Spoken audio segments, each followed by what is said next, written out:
Hi, everyone. Welcome back to the Kind Health Group YouTube and podcast. Today we have the most amazing guest, Andy Lassner. Andy is the executive producer of The Ellen Show. He also appears quite often on the show as Ellen's foil and is known to fans of the show as Average Andy. His annual trips through haunted houses have become a huge fan favorite. He's also very vocal on social media about his history with alcoholism and drug abuse. Welcome, Andy. Thank you so much for being here today. Thank you so much for having me. This is very exciting. Welcome, Andy. I was so excited when I woke up today and Judy reminded me that I had this podcast because other than this, I have nothing going on today. So I'm so happy. I was excited to do this.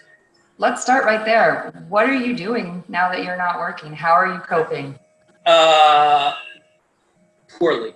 No, I'm doing okay. I'm not someone who is good at just sitting still, and probably I need to do more of it. And it's made me do a lot more thinking. I mean, if there's an advantage to all this time, is I'm starting to get comfortable with slowing down, which is not something I've ever been really good at. But I'm doing a lot of walking. I'm, obviously social distancing, but I've been going outside as much as I can, doing walking, and doing a lot of reading, something else I don't ever do. Yeah, and also trying to figure out how we're going to start doing more content with Ellen during this weirdly tricky time. So how's the slow walking going? Tell us a little bit about that. Are you walking slower now? Let me explain this slow walking thing. So it's ridiculous. Let's start there. I am friends with Chrissy Teigen. It was her birthday, and I decided to send her a message on social media wishing her a happy birthday while on a treadmill. And I had literally the day before decided I got to do some sort of exercise because other than playing hockey once a week, I'm not doing anything. And I'm in my early 50s. I'm not physically feeling, like I should be. I feel like I needed to be in better shape. And so I just happened to send a video to her, and I was on the treadmill, and people asked me what I was doing and why I was walking so slowly. And as a joke, I explained my philosophy of, half joke of, I was doing nothing, and now at least I'm slow walking for 20 minutes, and that's better than nothing. And all these people started reacting. And this was like a month after I even joined Instagram. I've only been on Instagram for like 5 months. And suddenly people were like, oh my God, you're speaking to me because I do nothing. And every time I join a gym, I get all enthusiastic and buy all the Lululemon clothing. And within 2 weeks, I'm done, which has been the story of my life. I've joined more gyms than anyone. I've canceled more gym memberships without ever attending the gym. And so I just said that, and it seemed to resonate with people. And so then I just kept it up as a joke.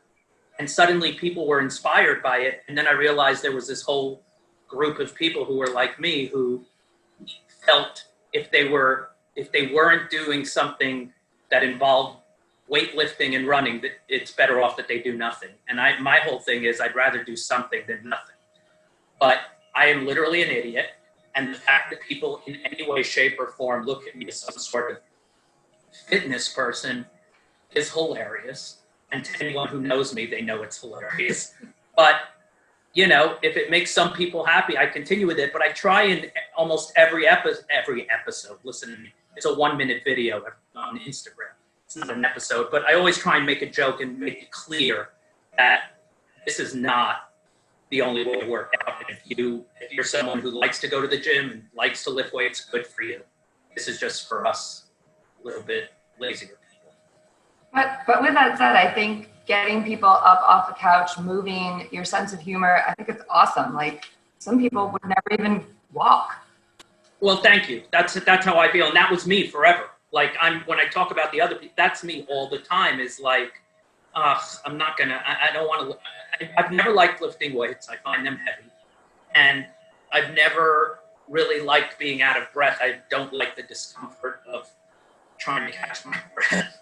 And so I always kind of got into these gung-ho workout things and was like, oh, wow, I feel great. And then within 2 weeks, I was like, this is too hard. And I would just drop out. So that's what I'm doing now. The other part of it that's good for me is it now keeps me accountable, because all these people are like, did you walk today? How's your walk going? And mostly it's keeping me accountable, which is nice too. And some people are entertained by it, so why not? Yeah, I totally agree. I agree with Andy. I think it's a great thing. You would be surprised. I mean, you live in LA where everyone's fit, but in the rest of the world, I tell my patients, just walk for 5 minutes, and you're doing like a whole 20. So that's pretty good. There you go. And what I say is it's minimum of 20. If you want to do more, if you want to go faster than me, great. But try and do 20 minutes every day of any type of movement. And that's better than what you did the day before for a lot of people like me. So go ahead, Annie.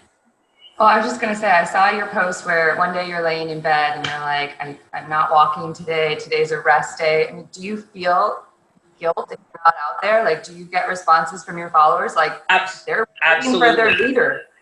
Absolutely. That's where, most of my life is run on guilt. So this works well for me. But yes, people like try and hold me accountable to it. And I think that's great. And then I feel guilty when I don't walk or I don't. So I try and put up a video when I can saying, all right, so this is me being lazy. I slept in and I apologize. And then people relate with that too, because you need to have a break. You can't do it. And that's why it's 20 minutes, 20 days out of the month. So if you can accomplish walking for 20 minutes slowly, 20 days of the month, that's good. So do it any way you want. And listen to me. Once again, I'm sounding like this is actually a scientific program that's been figured out. It hasn't. And the other part of it is, if you walk 40 minutes today, you can't roll it over to tomorrow. Good for you for doing it, but you can't roll it over into one of your other 20 days. That's the rules. So talk about how you feel afterwards. I know you mentioned once that it helped you with stress and anxiety. Yes. Here's the two things that it's really helped me with. One is my whole life I've struggled with depression and anxiety, but anxiety specifically, people used to always tell me, just do some slow, deep breathing. And the problem is, and that works for a lot of people, so good for them. For me, when I'm really anxious, the thought of just slow breathing and doing it right makes me anxious. So I'm not good at that. And when I walk and start, breathing a little heavier, I'm forced to take deeper breaths, and then suddenly I feel more relaxed. So basically, deep breathing does actually work, does actually reduce anxiety. But I need to do an activity to get to that place as opposed to just laying still. Which is something I'm thinking about, depending on how long this quarantine goes. I'm actually thinking about learning meditation or breathing, or trying to figure out, because everybody talks about mindfulness, and anybody, like all the people I work for, including Ellen, do meditation and mindfulness, and they say it's life-changing. So maybe I'll get there at some point. So how have you been feeling during this lockdown? I mean, have you been motivated are you walking every day now? You don't? I'm walking every day, and it's definitely become a big part of my mental health now. And I'm walking, to be honest, a lot more than 20 minutes every day, but I'm still not going at a quick pace. I went one day with my wife, and she doesn't know how to go slowly, so I had to go quicker than I wanted to, and that's why I've thrown her out of the movement. But I saw that. You looked breathless. It was too much. But she's a runner. She's a runner and a worker-outer, and she goes to this place called Pulse Fitness here, which is amazing. But I can't keep up with all that. But so that was a tougher day for me. But yes, for my mental health. And what's amazing here in LA is that people are really taking the social distancing seriously. Like in our neighborhood, people are just spread out across the street. It's like cars have become the secondary citizens. And like, how dare you be in your car while we're all walking? People are just spread out, so they're separated. It's a little bit like Walking Dead. And they are just walking, in the neighborhood, and it's just nice to be outside. And as long as they're going to let us outside, hopefully, I take advantage of it, because I get a little antsy being in the house all day. One thing I want to go back to, I was saying that there was two things that I've learned through the walking. The other thing is I suck at diets. Whenever I'm not doing good with my eating, I try a diet, I try a strict regimen. I'm really good with it, again, for like 2-3 weeks. And then once I've hit losing 5 pounds, I go, okay, now I can try and get off this diet. And I just go right back to. And so diets haven't worked for me. When I do the walking and I get home and I feel better from the endorphins, I just eat better. It just forces me to go, well, you just did something really good for yourself. Maybe don't have the bag of Cheetos. Maybe eat something else. So it's sort of informed my eating a little bit in that when you feel good about yourself, you eat better. And when you feel crappy about yourself, you just give up and eat whatever you want. And so it's helped me in that way too. So I know you joke that there's no science behind what you're saying, but I got to tell you, there is. Everything you're doing is what we tell patients to do as doctors. So good job. Wow. So you're saying this is now a Dr. Nanos endorsed program? It is totally endorsed. Yes. Okay, 100%. Okay. I'm putting that up on the nothing. That's the other thing is people want merch. It's like, I do not want to make money off this thing. It's all for fun. But the fact that you've endorsed it now, that's fantastic. Okay. Thank you. But it's You're true. welcome. I mean, I'm a health coach, so I work with patients, and honestly, all we talk about is small behavior modifications. Like if you can, just think about what you're doing, think about what you're putting on your plate, think about moving your body every day. And I just love that you use humor. Like that's how you are connecting to people who just want to tune in to hear what you're saying and want to get up and do it. That's all it takes. Yeah, it's with like anything in life, it's just getting started and doing it. And, and even when I start the walk in the first 5 minutes, I'm like, oh, I'm not in the mood. And by like 10 minutes, I feel really good. And I'm like, and when you feel like you've accomplished something, like doing something good for yourself, you just feel better. When you feel better about you, it's good for my self-esteem. It's good for, for all of it, really. And yeah, it's helped with my depression. I mean, like I said earlier, I've struggled with depression my whole life. I thank God have a sort of very well, a good regimen of medication. Not a lot of it, but I have medication now that has really helped me tremendously. And it's I don't consider myself a depressed person. Like anybody, I have bouts, but I feel so much healthier. And then this exercise, just on top of it, has been great for me. And so I use the term exercise very loosely. I think you can use it however you want. You have total permission to use it in the strictest, meaning of the word. You're exercising. Well, thank you. I think I need you two women in my life full time now. We're going to have to do this every day because you make me feel good about myself.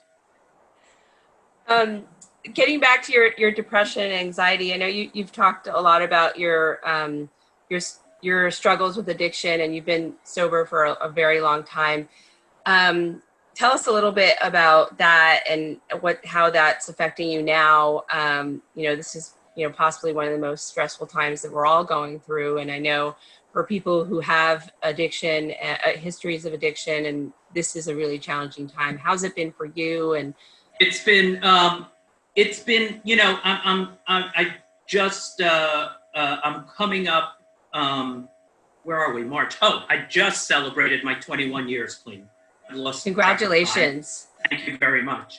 But it took me a bunch of years to get to actually getting sober. A number of rehabs, a number of relapses, and for me, like a lot of addicts, I had to get to a place where I admitted completely within myself that I was an addict, and that no matter what combination of mind-altering drugs that I took, I would always end up in the same place, which was, a helpless, hopeless alcoholic and addict. There was no way for me to moderate. I know there are people who get addicted to one drug, but they can now drink socially.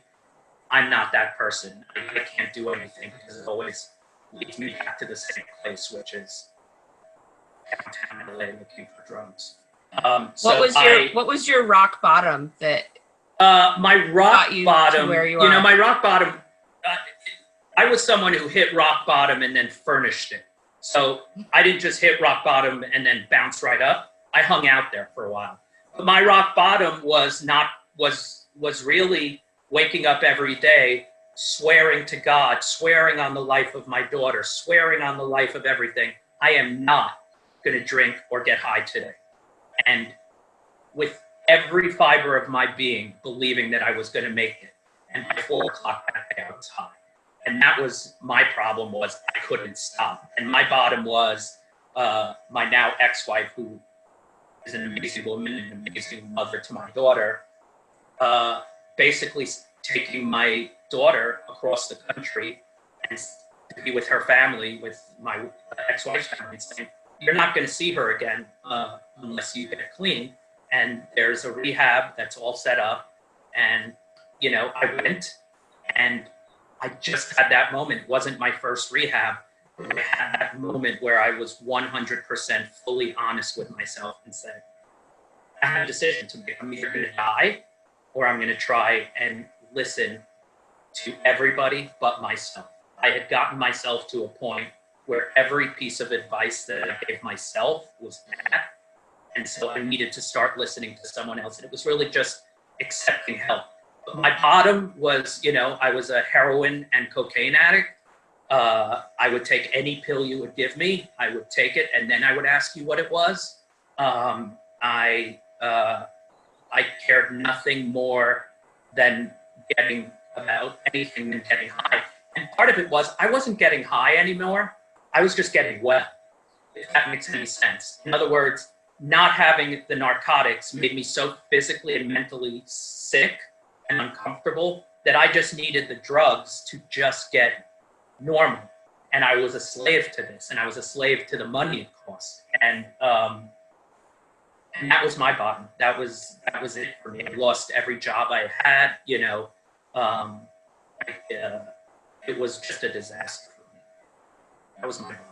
And there's so much more to my bottom, but it was that. It was hopelessly, helplessly addicted to drugs and alcohol. Thank you for sharing that. I'm sure Absolutely. It's hard to do, to reflect back on that time. What so now fast forward 23 years, what advice would you give to people that are struggling right now? I mean, you seem to have it pretty well together, at least you make it look like you do. And but there are lots of people that don't have the resources that you have, or are really on the edge. Well, that's the great thing about it, is that all the rehabs and all the doctors and all the medical professionals were unbelievable in being supportive to me. But at the end of the day, the only thing that really keeps me sober every day is a fellow addict, is a fellow alcoholic who knows exactly what I've been through. And that's the whole concept of 12-step programs. And I'm not here to endorse 12-step programs. I believe there's lots of successful ways to get clean and sober. But what's worked for me is staying connected with other alcoholics and addicts who go, oh yeah, I have felt that way too.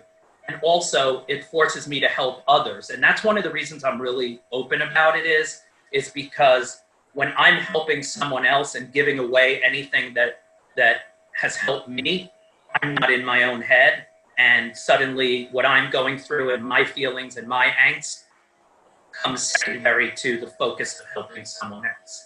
And so for me, even in this time, I've stayed connected with my closest friends who have been there through this whole thing with me. Those who are not sober, but were my childhood friends and know exactly what I went through. And also those people who I met in the program, in rehabs, and like I said, I'm close with a lot of people who are clean and sober who don't go to 12-step meetings. But we all have that common bond of knowing what it feels like to sort of be living in hell and being a slave to to substance abuse, which is, I don't use that word lightly, but you really are a slave to it. It's your master. It's what you're chasing all day, every day. And every human relationship you have and every encounter you have in the world is kind of through this prism of how can this person help me, or how's this person going to get me to my next high? And that's no way to live, obviously. So now I know a lot of like AA, NA, it's all virtual right now. Right. How are you connecting? How do you feel connecting virtually with people? Do you still? For me, I'm talking to fellow addicts. I tried the Zoom meetings, which a lot of people are loving. I was overwhelmed by it, but I think it's a great thing. And what I've been doing is sharing online on my Twitter and also on my Instagram, reminding people that I'm an addict and that I'm sending them love. And then a lot of those people get in touch with me. And by doing the fellowship of each of us talking to each other. My biggest sort of concern right now that I've been thinking about is people who are trying to get sober right now, as we call them, newcomers. They're not having that physical interaction. One of the incredible things for me always when I was a newcomer, and when a newcomer comes into a meeting or a rehab, and you see the light go on when they feel like, I'm finally going to maybe have a chance to get sober. These people aren't having that human face-to-face interaction. And so that's why I think the Zoom meetings are great. And I think any way we can reach out to people trying to get sober and clean is great. And also people who are newly sober and have now been thrown into this insane situation. Anything people can do to just hang on, because, at the end of the day, one of the things that I came to, and it took me a long time, is there's nothing bad enough in my life that happens that a drink or a drug will make better. It just doesn't. You think it does, and it doesn't. But I had to go through a lot of hurt and pain to learn that. And I always hope people don't have to go through that hurt and pain. They don't have to hit an absolute bottom. They just need to know that their life, they just need to answer that question personally to themselves. Is my life better with drugs or without drugs? And if it's without drugs, I'm here to help you sort of, and so is millions of people who have recovered, show you that there's a way to do it. So to shift gears a little bit, how is your life changing like right now? I mean, I know you're not going to work, you're spending a lot more time with your family, with your kids, at home. How's your daily life shifting? I'm realizing now it's better for my entire family that I do go to work every day. It's shifted, and like I said, it's helped me slow down, but it's a lot. It's, my kids up until, for the last 2 weeks, they've been doing this online school. They're 13, my boys, and they've sort of locked themselves in a room, each of them from 9 to 2 every day, and they're doing like real school. And now, as was always planned on their school calendar, starts 2 weeks of spring break. And now I'm in a panic with what are they going to do for the next 2 weeks without this school? And I'm realizing I may have to be part of that solution. But at the same time, trying to figure out what the right balance is, because they love video games. This is a whole new generation. They all interact on their phone and computer. And so when is enough? Like the struggle that a lot of parents have is how much screen time is enough screen time. But at the same time, I can't take them to go play, ice hockey. The rink has been shut down. I can't, all the activities that we used to do on weekends together to fill up are suddenly not options. So my wife and I are panicking today, Sunday, as their 2-week spring break starts, as to what we're going to do with them. But we're going to figure it out. I'm going to heat a swimming pool. I'm blessed to, have a pool. So maybe that'll help for a little bit. And then that should take up about 2 hours of spring break. And then I don't know, at a loss. Headed into the same boat. I have 12-year-old twins headed into break. Can't wait. It's going to be amazing. Yeah. Oh, yeah. It's great. Just a lot of really quality time with them. And they're, 12 and 13 is also that age where they're really interested in what we have to say, and they really want our advice. Oh yeah, 15 and 11, both Okay. boys. And we, over breakfast yesterday, I asked them what our goals and objectives for the day would be on Friday, actually. And my older one's like, well, I plan to play video games for at least 7 hours, and we'll see after that. Yeah, that's one of my son's only objective is to make it to the semifinals of a Fortnite tournament where he swears he can win money. Every time I tell him, come down and hang out with the family, he goes, no. I'm playing for $500. And I'm like, okay. He hasn't won the $500 yet. But yeah, there's a lot of video games happening.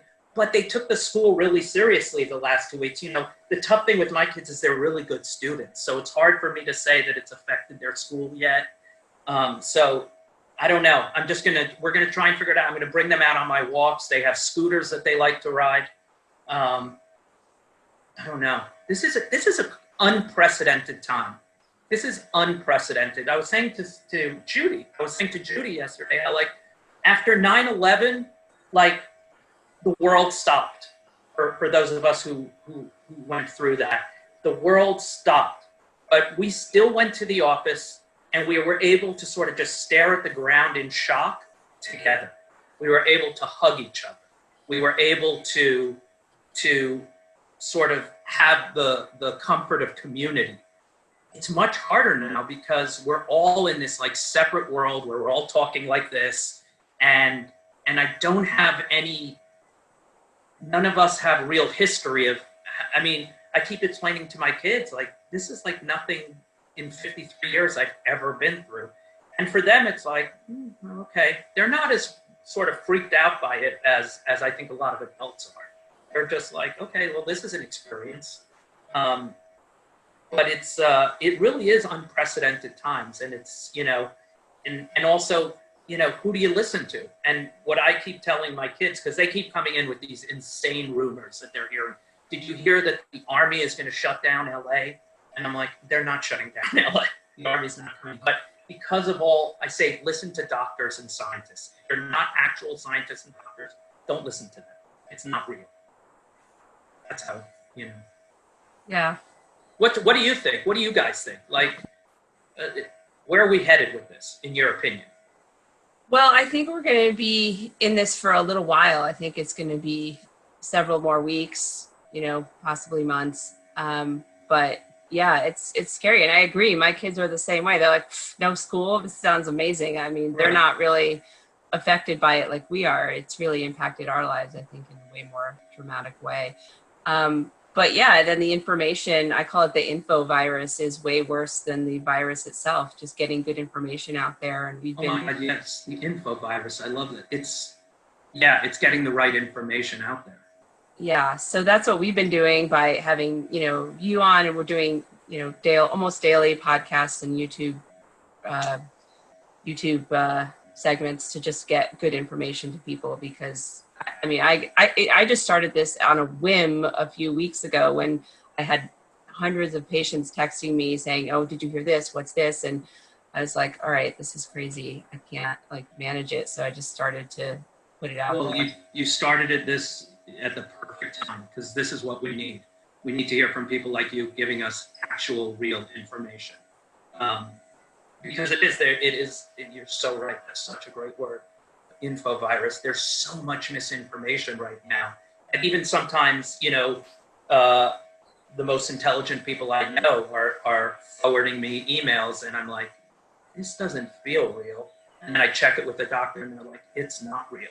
And it's any of us are susceptible to misinformation. Obviously, some people more than others, but I'm glad you're doing this. It's so important. Thanks. Well, thank you for being on here. We have we're going to transition to a little more fun, light questions. I'm sorry if I've been heavy and boring. No, you're not heavy and boring. No, it's we okay. want to mix it up. We can get back to the heavy stuff too. I like it. No, we're good. I'm loving doing this.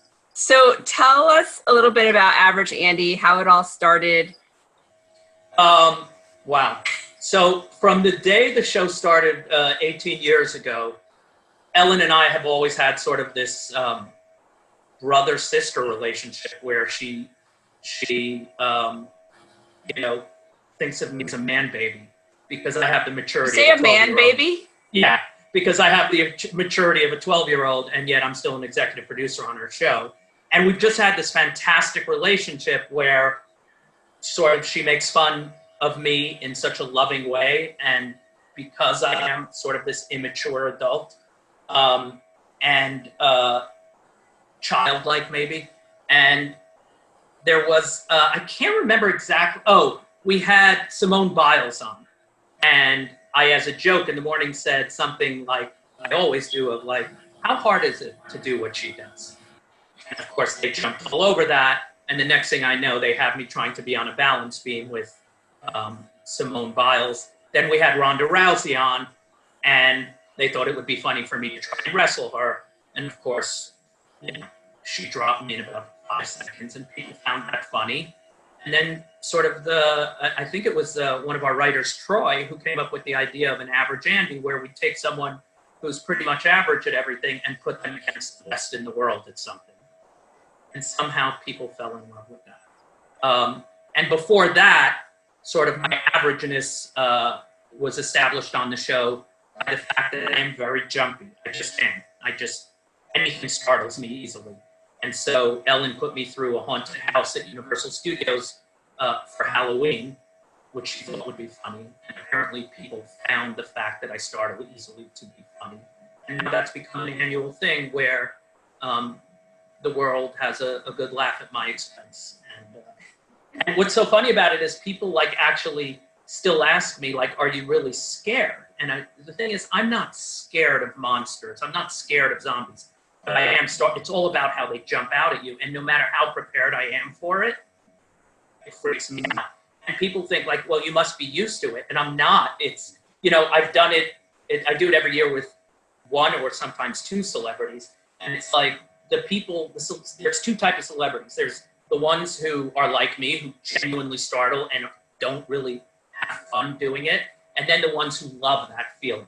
Like as soon as I walked out of the haunted house with Ariana Grande, she goes, "Oh my God, that was insane. Let's go do it again." And I'm like, "Oh no, Ariana, I'm done." Like she's like, "Come on, that was so fun. Let's do a few more." And I was like, no, we are good. And like, I can't, like, it's too much for me. So the good thing about it is when I finally do have the heart attack, it's all on record, and so the lawsuit and everything will be easy.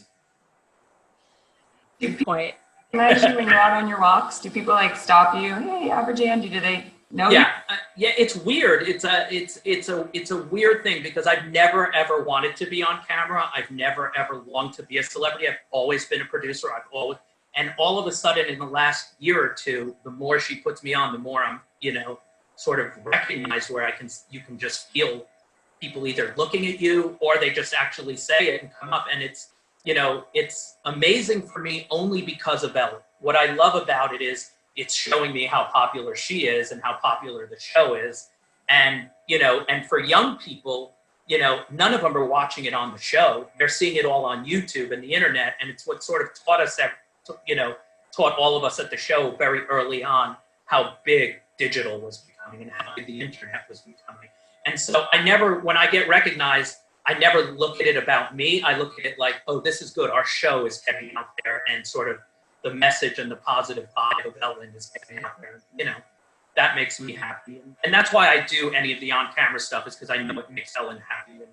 And if, I need my kids to continue to be able to go to school and eat. So I'll do whatever Ellen tells me.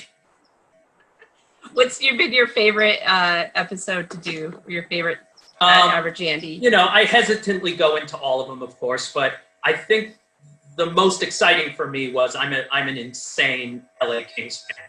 So that was the hardest one to get me to do, because I was like, I'm not going to embarrass myself in front of literally my heroes. But sure enough, of course, I did it. And after, of course, I embarrassed myself, but it also was incredible for me to be hanging out with the LA Kings.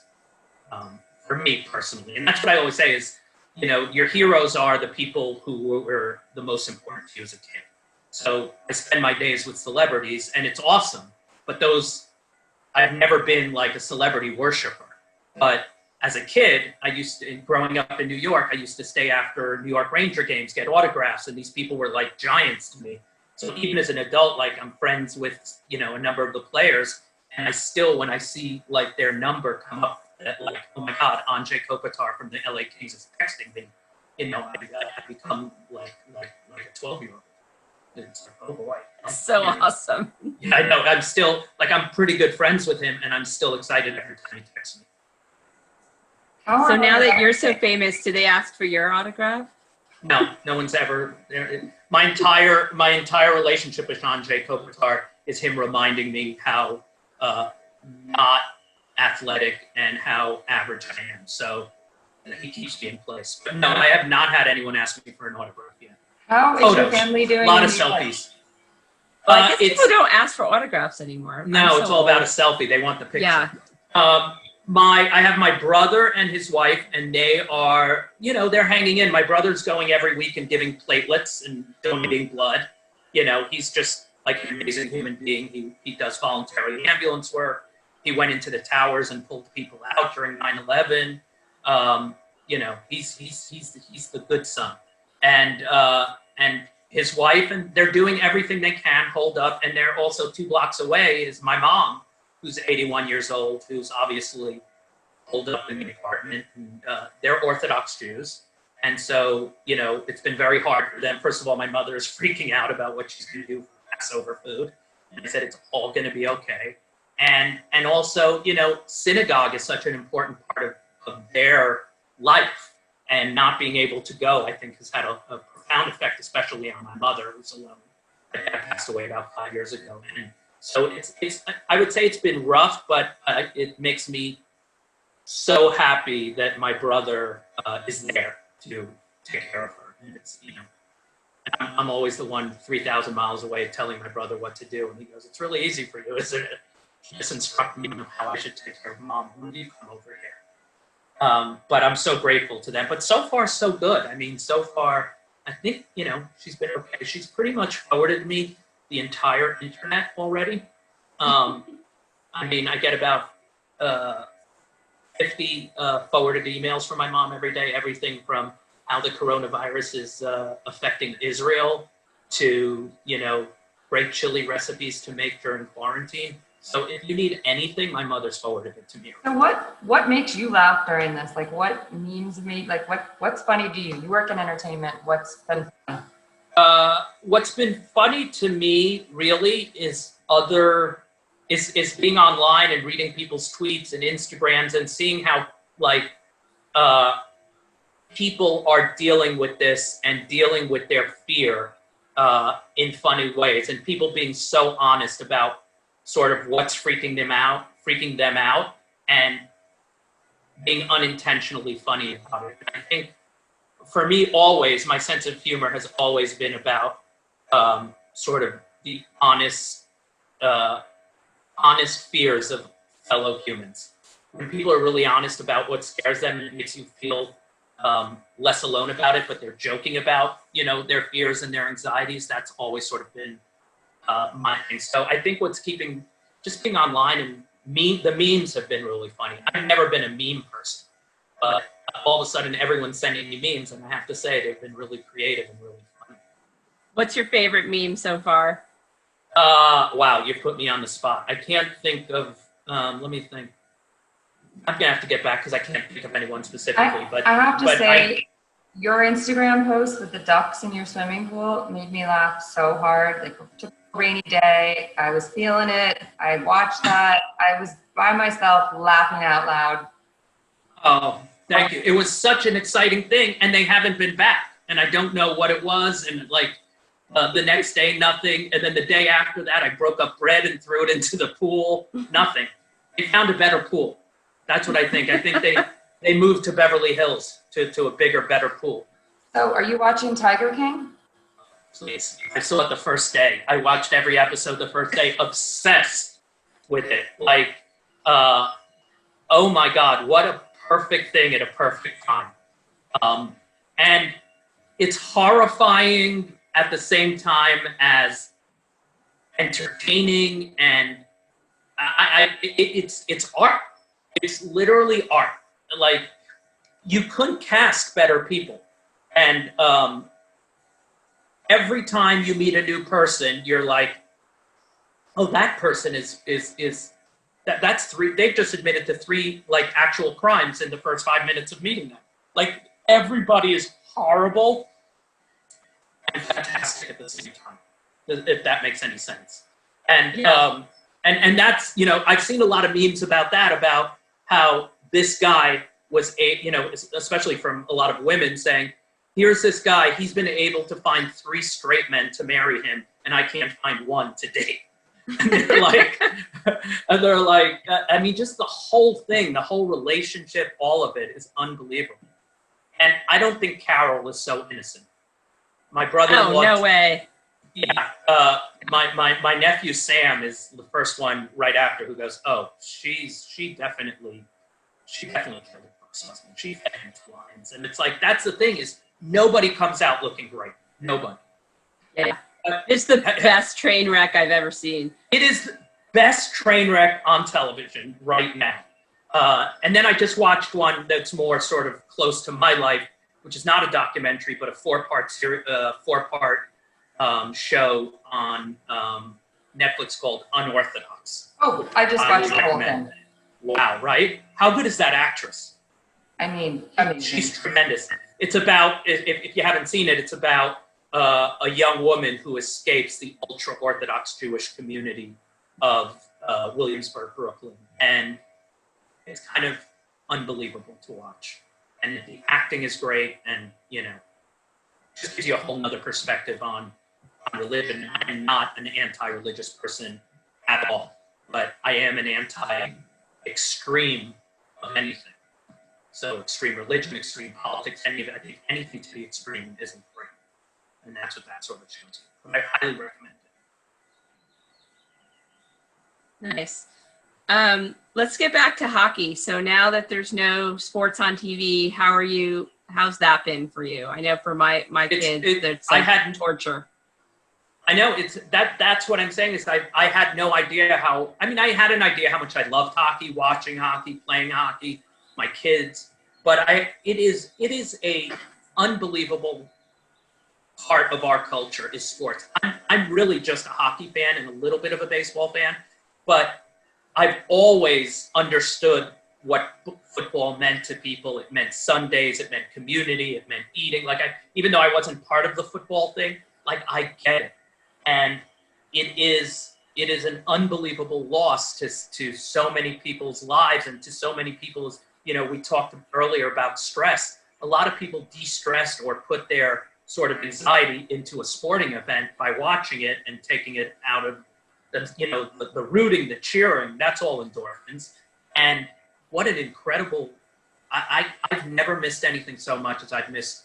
I'm a season ticket holder to the Kings, and going to games and watching games is such a loss. And they're playing virtual hockey on the LA Kings website, and I'm watching that, literally video games of hockey.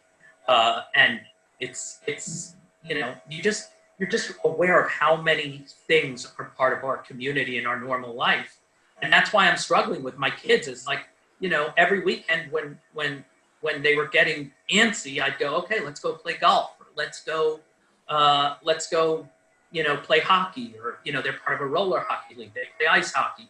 And all these things are suddenly not an option. And my God, I hope we get back to normal sooner than later. Yeah. What's the crappiest food you've had since you've been in this lockdown situation? The crappiest food, well, first of all, I bought a bread maker and I started making bread. It didn't go great. But I was sabotaged because I asked my wife, where's the yeast? She gave me yeast and the bread came out like this. I then looked at and then I learned that yeast has an expiration date. And so my wife had yeast from 2018. So it didn't go great at the beginning. So I ate it. I had to make a point that I made the bread and I ate it. So that's probably the crappiest I've had. But I've eaten a pint of ice cream in one sitting. And I'm not talking about frozen yogurt or one of those lower fat. I'm talking about full fat ice cream. Followed by a bag of cheese doodles, ramen noodles, just crap, just garbage. And that's why the walking is really important. because after I walk, I don't eat like that. But on days off, I fall apart because eating is such an activity. It's like, what else? You're watching TV. What else are you going to do is eat? What else? I'm trying to think. My kids have been baking cookies occasionally, and I'll eat half the raw dough before they even put it in the oven. So there's a lot of that. Not eating great. Well, what's the healthiest thing you've had? Have you had a chance to make extra healthy food? My wife's been making some healthy dishes. Because she's very conscious. So salad, I ate salad. That's a big deal for me. I'm not a big salad guy. I've learned that people, actually consider an entire salad an actual meal, and it's not just a side salad. So that's fascinating. I'm learning. I've eaten some vegetables, my wife is trying to keep us as healthy as she gets so mad because I'm really trying to support some of there's a number of local restaurants that we go to, and the owners are making zero money, but the only reason they're running their takeout is to keep their kitchen staff employed, which to me is incredible. And so I've been trying every night to order from one of those restaurants because, until they tell me it's not safe and it's not okay, I'm going to support our local businesses to keep, there's so many people who are, living paycheck to paycheck and week to week. And it's, I don't want to get into the whole thing about income inequality right now that's not what this podcast is, but it really is crazy. And we're not talking about, we're talking about regular people who have cars and a house, but their lifestyle is built around a paycheck every 2 weeks. And anything I can do to help those people, obviously financially whenever I can, but even when I've been really good about giving as much money as I can, and it still doesn't feel like I'm doing enough. So anytime I can support a local business or keep someone having another paycheck and being able to pay their rent and their mortgage, that to me is a stress reliever for me. This relieving someone else's stress even for a day. Last night I went to pick up food with the family at a restaurant, and the entire kitchen staff, because it was the second night in a row I ordered from this place, the entire kitchen staff, which was like 3 people, came around the counter to thank me, in Spanish for eating. And I was like, I realized, like, for these people, this is their life, and so anything we can do to, and it doesn't have to be about money, just calling. So, on my walks, there's people who pass me from 10 feet away, and I smile and say hello, and you can just see them light up just by just being kind to someone. Kind medical group. Kind to someone, it's so important. Just simple kindness really does make a difference. I know my boss, Ellen, has been preaching kindness for 18 years, and she's way kinder than I am. But it really does help. Being kind really helps the person you're kind to, and you being kind feels good too. Well said. Thank you. Thank you. You're way above average, Andy, I gotta say. You really are. Thank you. Ellen, do you hear them? I'm above average. Way above. I'm going to force her to watch this part. Top 1%. I'm going to have her watch this. So we're going to you want to do some rapid fire questions, Annie? Yes. Okay, rapid fire. If you were stranded on a deserted island, what would be 3 foods that you'd want to have with you? And then 3 people. Okay. Chocolate cake, pizza, ice cream, my wife. Now, besides your family, 3 people besides your family members. The 2 of you to coach me every day, and Tom Hanks, because he's been stuck on an island in Castaway, so he'd be able to help me. So he knows what to do. Exactly. So between the 2 of you and him, And Wilson. And Wilson. We'll have Wilson. And obviously Wilson. Yeah. So there. The 2 of you and Tom Hanks. That's a good combo. Okay. I like it. Funniest Zoom call you've had in all of this craziness? Or strange? Everyone, because I don't know, as a joke the first day, I I got a background of the San Francisco Bridge behind me, and I can't get it off. And I don't understand how to. So now the Zoom call with the president of Warner Brothers has me in front of the San Francisco Bridge, and I can't get it off. And I feel like an idiot. Are they more worried about you because you're in San Francisco? Yeah, it just looks so bizarre. It's because the framing of it is bizarre, so it just looks like I have a bridge behind me. But anyone with my coworkers, anyone with Ellen, they're all funny because that's sort of, I'm so blessed to have a job where really we laugh every day. That's what we do, and what makes us laugh is then what we try and put on the show. That's how we gauge if something's funny. It makes us laugh. So, Nice. But yeah, this has been very enjoyable for me. Where's the first place you're going to go after the lockdown's over?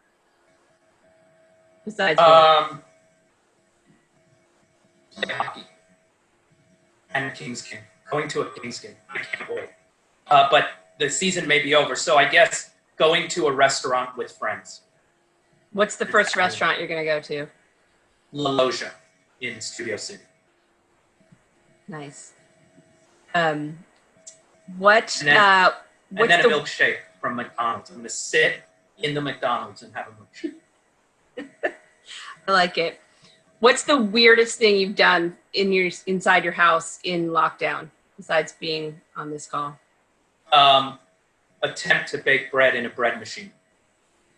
Okay. Because I have zero hobbies, and so me every day trying to bake bread has been bizarre for me. Wait, you've been trying it every day and you still haven't Every day I figured it try out? a different type. I finally got it. I finally got it, and now I'm bored. So now I'm thinking about buying a potter's wheel. A pottery wheel? I don't know. I need something else. I would say that's the weirdest thing, and I found new places in my house to nap.